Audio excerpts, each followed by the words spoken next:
Interesting style, but is it worth the return?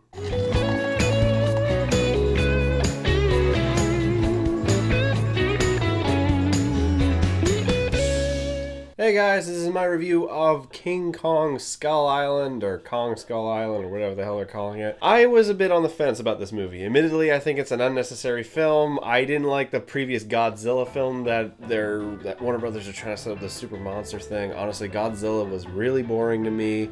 It had a lot of issues. It also had this issue that kept reoccurring, which is giant fucking monsters apparently can walk up behind people and they don't feel anything, hear anything, or anything. They're just completely unaware. This movie does that shit too. It's not as bad. However, I like Kong more than Godzilla for the simple reason is that it's fucking entertaining.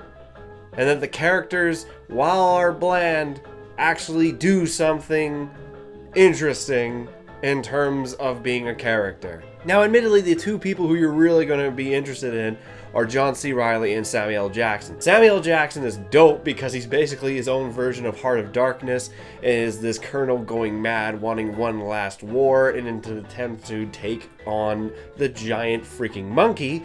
And John C. Reilly, the World War II pilot who has lived on this island and is dipping back and forth between madness and the idea of getting off the island. Tom Hiddleston, Brie Larson, Toby Kebbell, John Goodman, they don't do shit really. They're there. That's basically the majority of what I could say. Now, I am in the minority, I know, for this, but I loved Peter Jackson's King Kong. I even own the extended version. You thought this movie was already too long? I own the extended version of it willingly. I like this movie. It made Kong a character.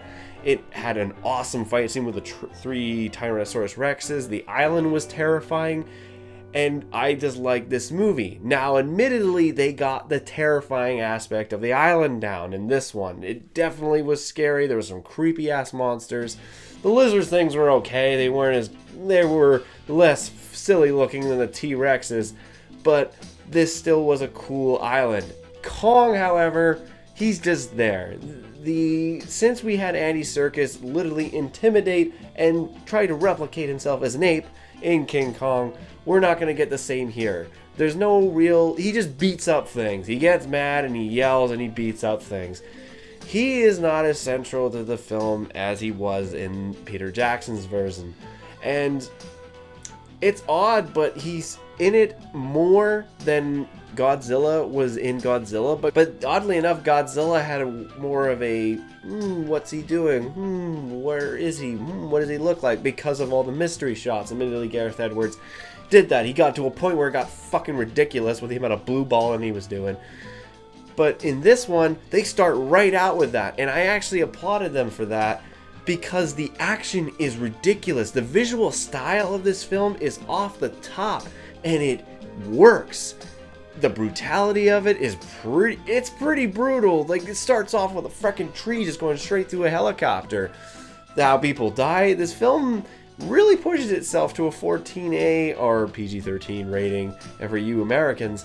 But I did like how it was shot. I liked how it kind of put itself in a bit of a silly situation, but it was still kind of dark. The tonal issues of it that some people have said aren't as bad as I think they are, but it definitely has a bit of a funny, dark sort of situation. In the end, though, I did enjoy this movie, but I found that nothing happened really that mattered. They go to the island and then they leave. Nothing else really happens. I just summed up the entire movie there.